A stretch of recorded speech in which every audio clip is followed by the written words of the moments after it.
Seorang santri di bawah umur melakukan penganiayaan dengan menggunakan sebilah pisau terhadap pasangan pemilik warung di kawasan Bale Endah, Kabupaten Bandung, sehingga mengakibatkan salah satu di antaranya meninggal dunia. Mirisnya, motif pelaku yang saat itu tengah kesal karena menjadi korban perundungan verbal teman-temannya di pondok pesantren melakukan hal tersebut hanya karena pelaku merasa salah satu korban menatap dirinya sinis saat dirinya melintas di warung korban saat hendak pulang ke pondok pesantren.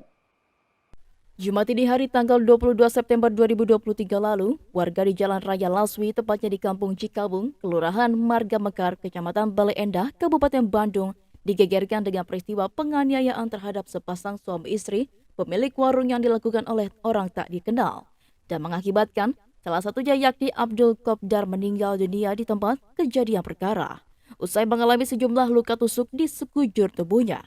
Selain menewaskan korban, pelaku yang ternyata merupakan santri di salah satu pondok pesantren di kawasan Bale Endah dan masih berusia 16 tahun juga melakukan penyerangan terhadap Mas Diar yang merupakan istri korban.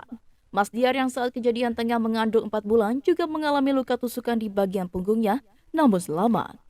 Setelah melakukan upaya penyelidikan selama 12 hari, polisi menemui titik terang dari data rumah sakit yang melaporkan adanya salah satu pasien mengalami luka robek akibat senjata tajam di telapak tangannya. Setelah dilakukan penjemputan oleh petugas di pondok pesantren, pelaku mengakui perbuatannya. Mirisnya, motif pelaku melakukan aksi keji tersebut adalah imbas dari dirinya yang menjadi korban perundungan verbal dari teman-temannya di lingkungan pondok pesantren.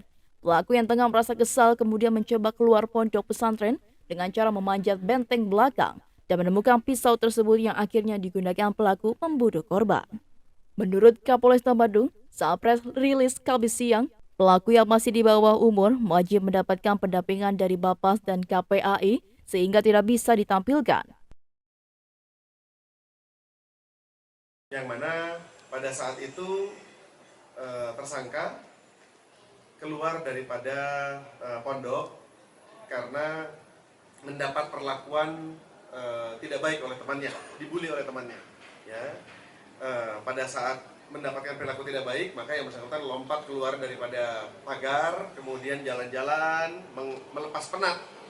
Dan pada saat jalan-jalan, yang bersangkutan melihat pisau yang pernah dilemparkan beberapa waktu yang lalu pada saat yang bersangkutan mondok. Ya, begitu dia lihat pisaunya kembali, kemudian karena masih kesal, pisaunya dibanting. Pisaunya dibanting, gagangnya lepas, gagangnya terlepas. Dan pada saat gagangnya terlepas, ini beliau hanya mengambil pisaunya saja, mata pisaunya saja. Dikantongin dan dibawa jalan-jalan, tujuannya untuk jaga-jaga. Dan pada saat jalan-jalan melepas penat, ternyata tersesat.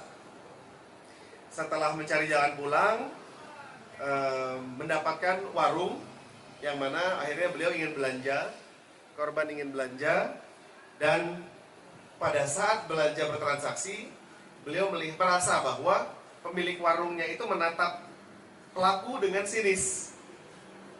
Karena tersinggung, maka langsung melakukan penusukan kepada si laki-laki, pemilik warung. Kemudian si istri, sang istri, ibunya mencoba melerai.